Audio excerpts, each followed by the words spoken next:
জি, আসসালামু আলাইকুম আপা। ওয়ালাইকুম সালাম। আপু এখানে কত আইটেমের পিঠা উঠেছে? আমরা আসলে পিঠার উৎসবটা গতকাল থেকেই ছিল, জি জি জি কিন্তু আজকে আমাদের দ্বিতীয় দিন। তো দ্বিতীয় দিনে আমাদের 12 রকমের পিঠার আয়োজন আছে এখানে। জি জি 12 রকমের পিঠার মধ্যে সবচেয়ে বেশি আমাদের যেটা আজকে প্রধান সেটা হচ্ছে বরিশালের চালের রুটি এবং হাঁসের মাংস।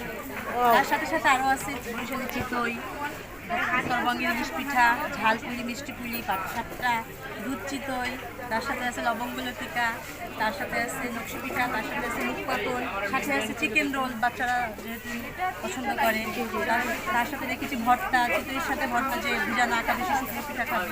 তার সাথে আছে দুধ সেমাই পিঠা, রস দিয়ে গুঁড়ো করে সেটা দিয়ে আমরা সেমাই পিঠা রান্না করেছি। এবং সাথে সাথে আমাদের একটা প্যাকেজও আছে, যে মাশাআল্লাহ, খুব সুন্দর অফার। যে প্যাকেজটা যে নিবে তার জন্য আমাদের একটা বিশাল ছাড় আছে। আজকে যেহেতু শেষ দিন, তো আপু আপনার পছন্দ মতো কিছু খান।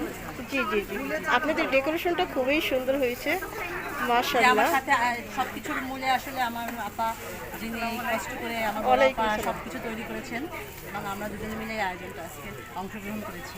জি জি থ্যাংক ইউ আপু, আপনারা থাকেন। আল্লাহ হাফেজ।